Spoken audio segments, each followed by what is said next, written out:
Welcome to Behind the Tools. Here's Tradefy CEO and your host, Michael Steckler. Hi everyone, welcome to another episode of Behind the Tools from Tradefy. Different guest this week. We've actually got a company called Snap It, and we've got Harry, who is CRO there, joining us. Harry, welcome to the show. Thanks for having me. Nice to meet you all. Yeah, it's great to have you. Now, we've done a bit of work with you, so we know the business reasonably well, but do you want to maybe give us the elevator pitch of what you do and the problem you're solving? Cool, short and sweet. We're an on-demand delivery service for tradespeople. So we can deliver all types of materials within about 30 minutes. And now we actually allow tradespeople to schedule those orders for a later date. So rather than getting stuck in traffic, shopping, queuing, parking, getting a parking fine, ULEZ fees, congestion fees, go on the app, place an order, stay with the customer. Amazing. So it's, we just talked about this offline. Your background was working with Deliveroo. So Deliveroo, for most people that's outside of the UK, is a large sort of food delivery app. And really you're bringing the same principles to suppliers, which seems like it's much needed when I think about billable hours, how much time trades companies spend on the road, hugely. In traffic. It's a similar business model and principle. So at Deliveroo, we just needed a customer, a courier, and a restaurant. And with what we do, we just need a tradesperson, a merchant, and a courier. We've got all three in every major city around the world. So that's what we're going to look to do. I did deliver in Australia, Dubai, and here in the UK, and hopefully we're going to do the same with Snap It. Yeah, cool. And just to go back a step, so Victor founded the company Correct. a couple of years ago. Victor was. Do you maybe tell his story? Because I think it's quite interesting for people that would do it, because he was a plumber, right, for 15 years. Indeed, fascinating story. So Victor turned up in London, the UK, from being over from Estonia, from where he's from. Missed his flight to go back. Looked at all the different job opportunities. Realised that plumbers over here are making a pretty good wage. So did his qualification, went through the whole tradesman life, started developing loads of properties, cutting it super, super short and sweet. He did have a team of engineers who were super efficient, started offering them a service where he was going to collect it and do the sourcing and deliveries for them. And they ended up being far more efficient. Got involved with a few projects where, unfortunately, due to COVID, they collapsed. And he, I suppose, sat back and said, right, what can I do? Which is tech will allow him to work from afar, because he loves beach life and also to snowboard, and which will also allow him to use his experience in the trades world of what he's been doing. And he's looked at it and just has a diary and said, where do people lose their hours? And he looked at the inefficiencies and was like, right, let's deliver for the tradespeople. Came up with the amazing idea of essentially doing Deliveroo for plumbers. Went out, raised some initial money, just under 400k or so. And then himself and I got introduced through an investor who I'd done some contract work with before. Bumped into them at the pub and they said, Harry, I'm about to invest into Deliveroo for plumbers. You've got to meet Victor. I was like, I know nothing about plumbing. What can I help with? Victor and I then sat down in a pub in Notting Hill for about 5 to 6 hours. 10 or 11 espresso martinis later, we decided to, I suppose, team up to an extent. It's probably the best way to put it. And started working with Victor on the side for a while, and then went full time myself about a year and a half ago. Cool, fantastic. And I think what's sort of interesting is, as a real life example, what happens if I'm a plumber and I want to get hold of you're doing pretty much everything from smaller stuff right through to boilers in terms of scale of delivery. How's that work? Yeah, exactly that. So really simple to explain how the operations works. We have an app, go on the app, place an order, we get the order, we will then deliver it from whenever somebody's scheduled that time for, whether it be ASAP or scheduled delivery. When we get that order, we very simply send it to the merchant closest to that customer, so we can deliver it as quickly as possible. So we're very merchant agnostic. It doesn't matter if you're the biggest chain or the smallest independent. If you're closest to the customer, you get the order. And how all the merchants manage their order is exactly like the restaurants do. It's just on a tablet. So a Snap It interface. So they get to accept or reject the order. They could time out. So every merchant gets 3 minutes to acknowledge it, because we don't want to provide a bad service where we're sitting there for 20 minutes waiting for somebody to tell us if they've actually got it. So assuming they accept it, we trigger that to one of our courier partners. They accept it, turn up to the merchant. In that time, the merchant would have entered the Snap It trading price, and they would then enter the courier PIN number to confirm they're a legitimate courier, because we don't want people running away with a free boiler. As long as that PIN is approved, the order can be released and we'll take it straight to the customer. Cool. And the couriers, do they work for you? You sort of outsource that side of things? I know you've got sort of seem to have branded mopeds and stuff like that. Yeah, we've got a small fleet with van drivers. Because for us, it was a good marketing opportunity, commercially more efficient. Yeah. But essentially, we do we do work with lots of third parties. So we plug and play with multiple courier networks across London. So we have access to 100,000 plus cars, vans, small vans, cyclists, scooter drivers, cargo bikes, you name it. We've got it on the platform from a courier perspective. And then you can just optimize whoever's closest and all that stuff, right, to be able to pick it up and get it there the fastest way possible. Exactly. Yeah. So I suppose the powerful part is for us, we've got an ecosystem. So in that ecosystem, we've got over 100 merchants and we've got over 100,000 actual vehicles. And then we've got the customers buying. So essentially, whatever you want, whenever you get it, we can get it. For the reason being that the courier fleet is so large, and because the merchant supply is so large, it means that in theory, we've always got stock. Because traditionally, a tradesperson would go to their local merchant and say, right, I need pump X. If they don't have it, this is when they go back in the van. They sit there for an hour calling every merchant around London, work out who's cheapest and quickest to get to. They go there, then they go to the customer, bang, they've lost half their day. Right. But essentially, if our merchant doesn't have that item for whatever reason, no problem. We'll send to the next merchant. We've got another 99 or 100 to go. So we'll always find it. Go through the whole thing, you get the product. And was that a challenge initially in terms of, did merchants buy into it straight away? I mean, obviously it's one of those, your business is one of those sort of chicken and eggs where you sort of need the customers to convince the merchants that it's going to be worthwhile on this scale. Was that a challenge? It wasn't.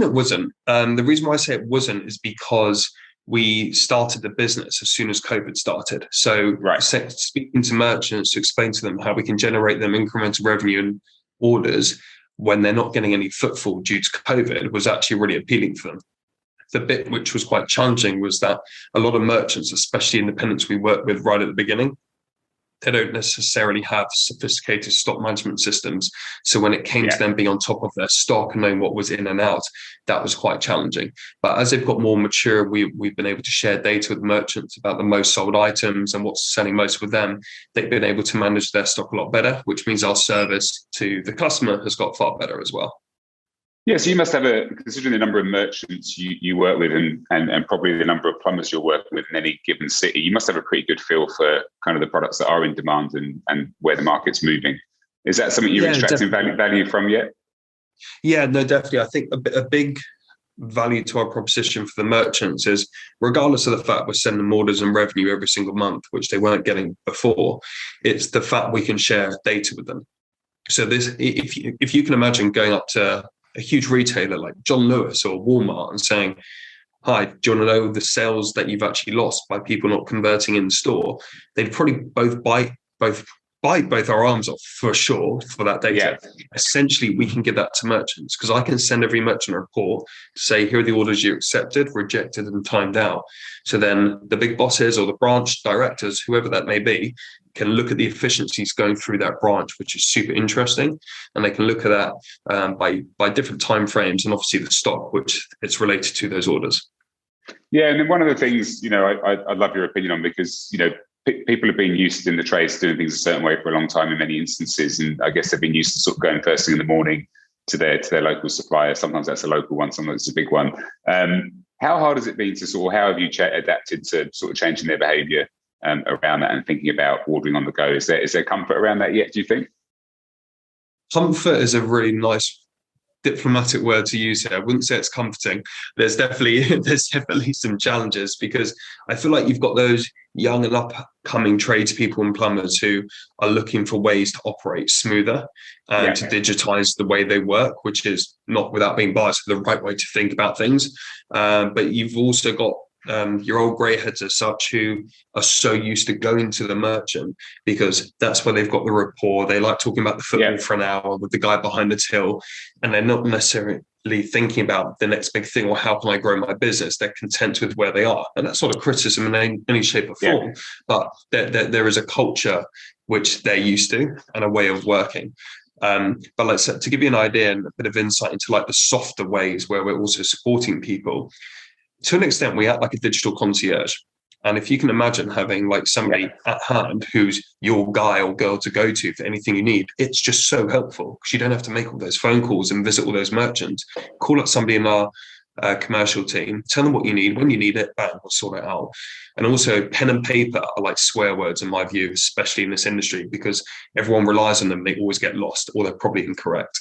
So for us, go onto the app, go to your orders, download your invoice, you get it in 2 milliseconds, send it straight to the customer. So there are these bits where we're helping people operate so much smoother as well. But I think, look, this industry is slowly but surely getting more digital, which is going to help cultivate those behaviors for us, the industry, and the customers. So I think it's all very slowly moving in the right direction. But when you're an industry built on pen and paper and a way of working for the last 50, 60, 70 plus years, it's not going to happen overnight, but I think we're making some great headway over the last just over 2 years or so. Yeah, I mean, without speaking about our business, we're in a similar position. That sort of transition from pen and paper or text messaging or Excel spreadsheets at best into a software app. And are there ever? I mean, presumably there are. It's an app. There's trouble. Technology is great. One of the downsides of technology is things sometimes go wrong. Apps go down. They have issues. How have you dealt with that? Do you have any customers who are sort of as they warm to using a new product like this? Well, funny you ask about downtime. Everyone would be lying if somebody said there's no tech problems within the tech world. But in over 2.5 years of operating, we've had under 2 hours total downtime in that period. Cool. It's been pretty amazing. So there's been some like small teething challenges that we've gone through the journey, but it's how apps and tech companies optimize their experience. So that's what we're doing day in, day out. We're going to add more categories. We're going to tag items even better so it's easier and faster to find the items that you're looking for. We're going to give more accurate ETAs to when certain items can be delivered. For example, boiler spare parts. They're not available in every single merchant because they're hard to find items. But the special thing about Snap It, I can still get you that boiler spare part. It might just take 45 or 50 minutes, not the usual 30. So there's lots of really cool initiatives which are coming along the way as we innovate and understand and learn from our customers even more.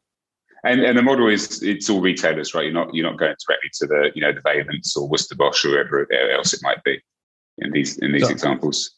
Something that I've learned massively in this industry, I've got to call them merchants. Because for me, your generic so-called retailers are like an Argos business model or like a tool station as such. Yeah. So I think what's really powerful about what we do is if you went to a traditional B&Q or a tool station for some form of material, if they don't have it, you're stuck as a customer and as a tradesperson. Because we've got specific merchants, we can find those really hard granular items. So that's where I suppose our proposition lies as well. I'm sorry if that's your question. What's your question? Yeah, no, it answers the question, I think, which is there are specific plumbing merchants that are obviously very specific in certain areas, have more of that product than others, and by having that sort of reach, you can find those areas. And have you, like you're a marketing company on one hand as well. How have you convinced? What's the thing that you think has convinced people to sign up and use the app? What's been the sort of needle mover that's done that? Do you think? Well, apart from the free Greg sausage roll about a year ago. Is that? I think word of mouth has honestly been the most powerful part, because I think like with any business, that would be the most powerful form of marketing, but especially at the beginning for us, because the tradespeople are creatures of habits. And when you got someone, let's say Dave's taught me all I know, he's suddenly come across Snap It and he says to me, I've just found this out where I don't need to buy a boiler anymore and go to the merchant and slap it onto my van. Someone's going to give it to me at an hour that I want. That's kind of like talking to the apocalypse or something. Like, this has never existed before. This is mind-blowing. So when you hear it from the horse's mouth, which is another tradesperson, you can't get more powerful than that, especially because of the type of creatures and habits that we're dealing with. So in honesty, like for the first year and a half of operating, it was all word of mouth, a bit of hustling and flyering. We've done a couple of trade shows, but we're super pumped. We've got a head of marketing starting in a couple of weeks. So we've got a big strategy to put together, which we're super excited for. But we have, it's been quite hustling for the last couple of years, which has been awesome. And it sounds like the COVID thing, which is, obviously has an immense amount of a downside, but it seems like that might have helped accelerate people thinking about digital ordering in that period, because it would have been tricky to get to merchants. So Yeah, your timing's definitely. good. And I think the challenges in London with traffic and parking have also helped us. So over the last couple of years, you've got congestion charges have increased. Yeah, it's extended. And the actual congestion zones have got wider. You've got ULEZ. So if you don't have a certain type of vehicle, you get charged because you're not protecting the environment. And also you've got parking fines, which are handed out like confetti. And you've got parking restrictions, which are changing dynamically every other day. So because people hate all these factors and hate driving around London, this is fantastic for us. So they just stay at the customer, provide a better service, potentially upsell a little bit, and they can sit there, crack on with the job whilst we do the hard work. Yeah, and then one big topic, aside from that, is that it's obviously a really hot topic across all trades is pricing and the sort of, both the shortage of supplies and also the increased cost of supplies and inflation in the last sort of 12 months. How do you handle that, and any advice to tradespeople sort of that are wrestling with that when they think about booking jobs and buying supplies? Yeah, I think what's been challenging, look, what I've learned in a very short space of time, this industry and pricing, it's so volatile and it fluctuates, not even quarter on quarter like most industries. It's literally a week on week type of thing. So I think where we've been able to really support our tradespeople is that we're kind of like a nucleus to the industry right now, because there's hundreds of thousands of merchants all across the country. We're literally the middle point between all of them. So because of that, it gives us a lot more knowledge and insight to what's going on with pricing, with manufacturers and with merchants. So we're soaking up a lot of knowledge and insight for everybody involved. So because of that, we can keep up to date probably quicker than most with pricing. But regardless, we are working with some manufacturers directly. We are going to expand on those relationships and partnerships so we can help educate people as much as possible. Because I suppose what's challenging for the actual manufacturers themselves, they don't know what's happening with pricing because things are changing so much on their end. So it's a little bit of a vicious cycle, but one which we're at the heart of, which allows us to, I suppose, educate and support people. Yeah, and are people ordering sort of in shorter windows or longer? I mean, are people like doing bigger jobs and then saying, right, I need to order things, weeks in advance? Do you get more people doing that, or is it in terms of the balance between ASAP and 2 weeks out? It's honestly a huge mix. Like we can get orders worth £25-30. We can get people coming to the app and literally for their first order, we've had people place orders worth 10 grand for 10 or 11 boilers. So it's honestly a huge discrepancy because the SKU list in this industry, as you know, is just so vast. But it's also down to what's actually challenging the market. So semi-relevant to your previous question was stock. Nobody can get boilers at the moment. We can. Why? Yeah. Because we've got a bigger marketplace and ecosystem than anybody in the market. So when someone calls us up and says, I need a Valence Ecotech 630, whatever it may be, we are literally one of the few. We can get that. And not only can we get it, we can probably give it to you either later the same day or the next day. And that's where people just sit back and they're just like, how the hell are you guys doing this? Yeah. And that's the breadth of supply. Any, last couple of questions, but any advice you'd give to anyone that's sitting here listening to this and going, oh yeah, it sounds great, but not for me, or I believe it when I see it type thing. Any advice to trades sort of wanting to dip their toe into using the app? Well, if you've got believe it when I see it, there's only way that you're going to see it, and that's downloading the app and placing your first order. So if you want to go do that now, head over to our website, download Snap It. You get £10 off your first 5 orders as well. So if you're that nervous, you can save a few quid at the same time. If there's anybody else listening, I highly recommend don't try and do this on your own and hire your own courier fleet, because it's the most painful thing on the planet, and I speak with a lot of experience from that. Yeah, we just had an order from I won't name the company. It's not fair to name them, but an office lunch, which was sort of 3 lunches missing, and luckily there were 3 people off sick, so it ended up working out well. And then the remaining meals were not ordered. So it is. It's and I don't say that in saying they're a bad company. I say it's like I get these things are complex and. It's one of these things when people have used us about 4 or 5 times. There's something like, oh my god, I get it. The light bulb moments happened, and then they just get completely hooked on what we're doing. Whether they need that £40-50 order, or whether they need a cylinder or a boiler, we're just becoming that day-to-day partner where they want to go and partner with. Because I suppose there's the logistics, there's the procurement, there's the sourcing. Nobody in the market can give that to somebody in an app. And that's literally the hardest part of one's life. Yeah, of course. And then is there any, talking about supplies, anyone listening is struggling with stuff. You mentioned boilers. Is there any other sort of areas where you see real demand that's sort of outstripping supply or timeframes? Copper pipe is just a massive topic in the market at the moment. Yeah. And also cylinders as well. But again, because essentially we're a customer to the merchant, right? Because we're actually buying from the merchant to supply our trades community. So because of that, we're getting a lot more support and buying from our merchants to ensure that they have stock to service and facilitate our orders, which is helping drive market for the areas that we're servicing at the moment. Yeah, copper pipe. Yeah, I've heard that as well. Cool. And then, last few questions are, you don't come from a trades background. If you picked one, I figure you're gonna have to say plumbing at this stage. But if it wasn't, what would it be? If I didn't have to come from the trades world, but I mean, being a food delivery guy, I did have a lot of fun in that. But I'm a big sports person, so if I had to pick a dream job outside plumbing and food deliveries, I'd have to say I'd love to be the commercial director for Manchester United. That'd be great fun. Who's that? Did you say? Commercial director for Manchester United. Manchester United, Man United. Okay, that was me being a QPR fan. And oh, really? I've got a big grudge against you lot. I've still got a chip on my shoulder. About QPR? No one's got a chip on their shoulder about QPR. You can't have it.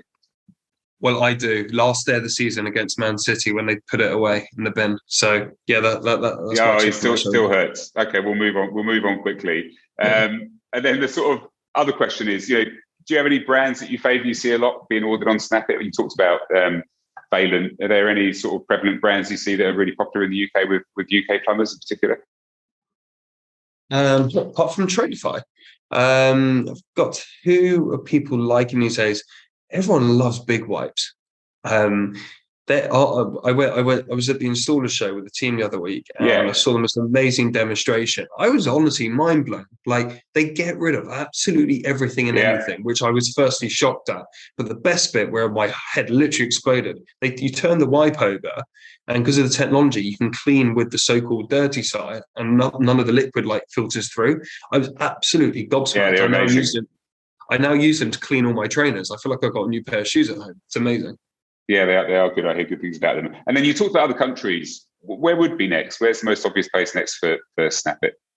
So I think the key things for us, we need somewhere where there's going to be probably water challenges, where there's going to be a high density, and thirdly, where there's going to be good access for scooters, motorbikes, because that's what the majority of our orders are delivered on. So ticking those three boxes, there's Amsterdam, which would be an awesome city to do this in. I think traditionally speaking, if we do have that tripod business model function and being encouraged merchants, tradespeople, we can essentially go anywhere. But I think that density and water challenges are like two big tip boxes to be ticked. So Amsterdam will probably be the next one to go and consider. But we definitely want to go launch in the next 5 to 10 big UK cities as well. Yeah, cool, great. And then last question: is anyone else you come across you think we should speak to that's interested in the trades? It's worth conversation. As a plumber or as a business? Well, either. We've got some awesome, super engaging tradespeople and plumbers if you ever want to speak to them. So we'll be more than happy to introduce you. In terms of the cool companies out there, I suppose the world's going more electric. So ECA is probably quite an interesting business to go and speak to. I know they're making some great progress. If you feel like you want an introduction to either side, just give us a shout. Great. Fantastic. Well, and Harry, you've already sort of said where to find you, just your website, snapit.com, I presume is the easiest way to get hold of you. I think you've got an app in the App Store and Google Play. Yeah, correct. Great. That's the one. Fantastic. So anyone's listening wants to give it a go, just go down and download the app and give it a whirl. Harry, really appreciate it. Thanks for the time. Best of luck with, again, I think this is really important to help sort of grow trades businesses so that trades can focus on being on the tools and doing what they do best and not have to sort of worry about all these other side of things. So hope it keeps going well. Thanks for spending the time. And as always, for everyone else listening, if you could rate, review, or provide comments, or shoot us an email if you want to be on the show, we would appreciate it. Until next time, see ya. And that brings us to the end of this episode. Behind the Tools is brought to you by Tradefy, job management software for your trade business. If you enjoyed the podcast, let us know by leaving a review, and be sure to tell your mates about it. Email behindthetools@tradifyhq.com if you or someone you know would be keen to join the show as a guest.